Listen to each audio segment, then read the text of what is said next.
দেখ যে narration change করার সময় যদি রিপোর্টিং ভার্ব প্রেজেন্ট বা ফিউচার টেন্স এ থাকে তবে টেন্সের কোনো চেঞ্জ হবে না। মানে কি রিপোর্টেড স্পিচ ক্ষেত্রে ভালো করে কি বলছি যে রিপোর্টিং ভার্ব কোনটা মানে এইটা, ঠিক আছে।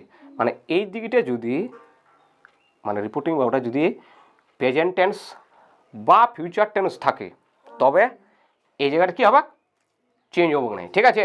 আর যদি পাস্ট টেন্সে থাকে তাহলে কী হবে চেঞ্জ করতে হবে, ঠিক আছে।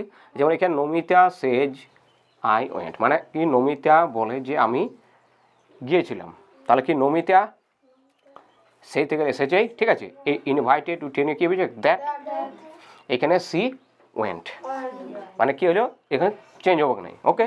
তারপর যদি দেখ Rahul will say to me I am your friend, মানে কি রাহুল আমাকে বলবে যে আমি তোমার বন্ধু, আমি হই তোমার বন্ধু, সেইটা যেটা রাহুল কি গেল রাহুল হয়, উইল থেকে উইল, এই সে টু থাকলে কি হবে টেল, ঠিক আছে। যেহেতু এটা প্রেজেন্ট টেন্স আছে এই জন্য টেল হয়েছে। এখানে যদি সেট টু থাকতো তাহলে টোল হইতো, ওকে।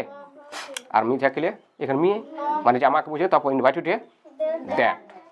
এইখানে কি আছে নো রাহুল আমাকে বলবে যে আই অ্যাম ইউর ফ্রেন্ড, মানে আমি হয় তোমার বন্ধু।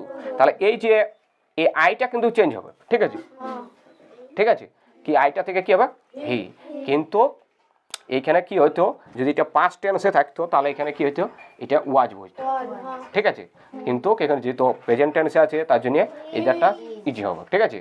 মাই ফ্রেন্ড বুঝে, তারপর দেখ হি স্যাড আই শ্যাল গো, মানে সে বলল যে আমি কি যাব, তাহলে এইটা পাস্ট টেন্সে আছে, ঠিক আছে। এইটা পাস্ট টেন্সে থাকার জন্যে কী হবে যে এটা হি থেকে হি লিখলি স্যাড টু স্যাড, তারপর ইনভাইটেড দ্যাট।